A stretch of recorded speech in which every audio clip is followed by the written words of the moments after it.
a takaice dai Tinubu ya min waya kashe gari da daddare ya min waya ya ce gashi yana Ingila ya ji an ce na ciki karban appointment ɗinsa. Na ce saboda baka faɗa min abin da za ka yi wa Arewa ba. Sai ya ce min yana Ingila ya siyo min tiket in zo. Na ce masa a'a ina da kuɗin tiket ina. Na ɗauki jirgi na biya kuɗin tiket ina kashe gari na je na same shi a Ingila, amma sun kama min hotel. Wannan magana ta gaskiya. To shikenan da na je na zauna da shi na isa Ingila kashe gari da safe. Na je na zauna da shi abinda na fara tambayarsa da ya fara roƙona dan Allah dan Annabi, in the name of Allah, haka ya dinga ce min in the name of Allah please Hajiya, in the name of Allah, wai in yi haƙuri dan Allah. Ni kuma bana so in izgili in karɓi appointment ɗinsa. Sai na ce ni ban damu ba, ka daina haɗa da Allah, amma me za ka yi mana a Arewa? Ya kalle na tsabar ido na ya ce babu abin da zan muku. Na ce kana nufin baka san halin da muke ciki a Arewa ba, ga rashin tsaro, ga 'ya'yanmu suna ta gararan ba, almajirai, ga tattalin arzikinmu, ga rufe boda, ga waye. Sai ya ce ya sani, amma ina so ya saka. Sai na ce kai yanzu za ka yi takarar shugaban ƙasa ba ka da blueprint ma da abin da za ka yi wa ƙasa? Sai ya ce min ba shi da shi, abin da isa zai da yi manifesto, amma abin da isa shi ba zai yi blueprint ba. Harkar tsaro wane ne, aikin ga sai a kashe ni. Haka ya ce min. Na ce wa zai kashe ka? Aikin ga cewar in na ce zan gyara soja, zan gyara 'yan sanda, ai sai su kashe ni ma kafin lokacin.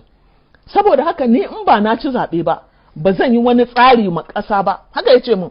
Ba ma zai yi wa ƙasar tsari ba. Sai ya ci zaɓe. Irin na Buhari kenan. To haka ake zargi. To shikenan hakan ne mana, shi yasa ai aka tashi ba komai, aka dinka neman mulkin ba a san abin da za a yi da mulkin ba. Har yanzu an gama mulkin ba a yi wa kowa komai ba, sai Yarabawa da ike sun tafi wa da Buhari tsari. Aikin kaga mulkin Buhari mulkin Yarabawa ne. In ka duba budget ɗinsa zaka gane su ya fi kyautatawa.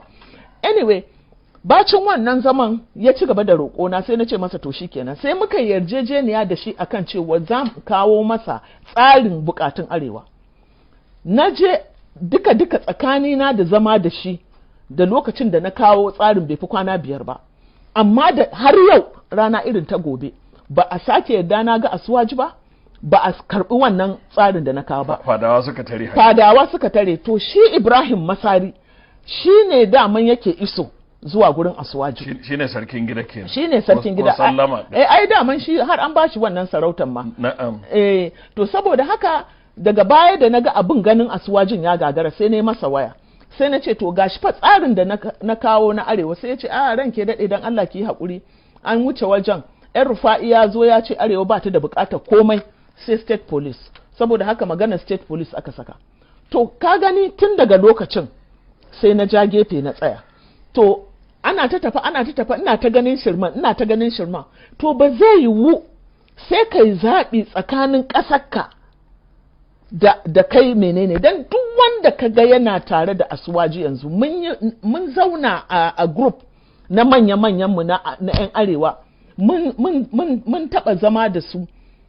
Akwai section din 'yan siyasar Arewa, akwai kuma section din wato 'yan siyasar Arewa su ne suka ƙi mu zauna mu fito da matsaya. Ba wanda ban je na samu ba a cikinsu, waɗanda suke cikin APC, waɗanda na san suna da ƙima a idan mutane, babu wanda ban zauna da shi ba. Sai da na yi wata 3 ina bin ɗaya bayan ɗaya da ku zo gafi abin da Asuwaji ya ce, gafi abin da ya ce ba shi da komai da Arewa, ku zo mu zauna mu ba shi bukatun Arewa. Suka ki, wata na 3 ina bin su. Sannan kuma akwai waɗanda suke 'yan siyasa amma dai ba fitattu ba, amma suna siyasar. Waɗannan sun kira ni mitin, na zo muka zauna da su. Sai nake tambayar su, na ce dan Allah dan Annabi ku faɗa min dalilin da isa za mu yi Asuwaju. Na ce mu ji tsoron Allah, dukkaninmu nan musulmi ne. Sai aka samu wani dattijo, da farko duk suka yi shiru, ba wanda ya ce komai. Sai aka samu wani dattijo mutumin kirki, sai ya ɗaga hannu. Sai na ce to ranka ya daɗe, menene dalilin yin Asuwaji? Ya ce min aljihunmu. Saboda haka duk wani ɗan Arewa, kowaye shi ne maka wannan, kowaye shi ya san a halin da Arewa take ciki, a halin da Najeriya take ciki, ba zai yiwu ka ba wa Asuwaji commander in chief ya zama shine hafsan sojoji da 'yan sandan Najeriya ba.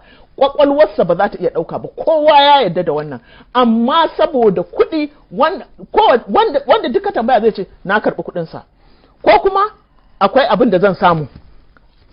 tun daga ma kan ɗauko shi a matsayin ɗan takarar ya aka yi aka ɗauko shi gwamnonin arewa waɗanda su suka fi kowa katsar arewa waɗanda ba su da kowa a zuciyarsu ba arewa ba jihohinsu duk sun sai kawunansu sai kansu sai ƴaƴansu shi isa zaka ga cewar dukkaninsu kusan dukkaninsu in ba su takara to ƴaƴansu suna takara. To kamar mu je can Hajiya, wato dokar zaben ƙasa ta fi da tsarin cewa duk wani wanda zai ci zaɓe sai